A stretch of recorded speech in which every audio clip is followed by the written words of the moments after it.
Itutuloy ngayong araw ng Philippine Coast Guard at Philippine Navy ang paghahanap sa dalawa pang nawawalang pasahero ng lumubog na barkong MV Josil 2 sa Palawan. Kahapon, na-recover nila ang bangkay ng isa pa sa mga nawalang pasahero. Balitang hatid ni Emil Sumangil, exclusive. Kalmado ang dagat ng Maglecani kasama ang mga diver ng Philippine Coast Guard patungo sa pinaglumugan ng MV Josil 2, lulan ng isang rubber boat. Pero nang kalapit kami sa Tent Island, lumakas muli ang alon, kaya hindi agad nakaposisyon ang rubber boat.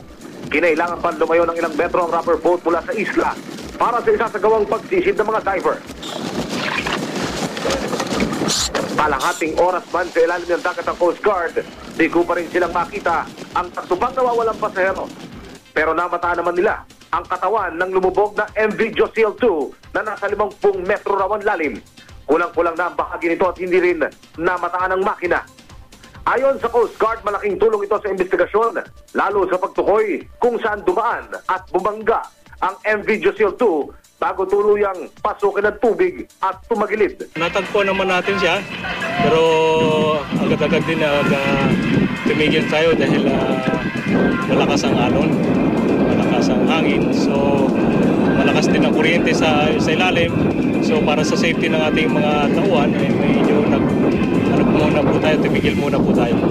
Maya-maya nakatanggap ang Coast Guard ng ulat mula sa mga kasamahan nito na na-recover ng isa sa 3 nawawalang pasahero sa bandang Culion Island na may kalayuan dito sa El Nido.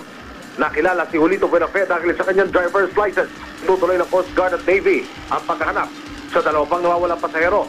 Lalo pa't maganda na raw ang lagay ng panahon doon. Pinapahintulutan na rin makapagatid ng mga turista sa mga isla ang mga ferry boats dito sa El Nido, pero pinag-iingat pa rin ang ilan sa paglaki ng alon. Malakas po masyado, hindi kaya ng boat natin. Masyadong maliit siya, so kailangan pang pahinay-hinay mo natin yung alon. Katunayan, puno ng mga turista sa mga isla ng Sumiso, Lagen at Minilok ng amin itong ikutin. Emil Sumangil, GMA News.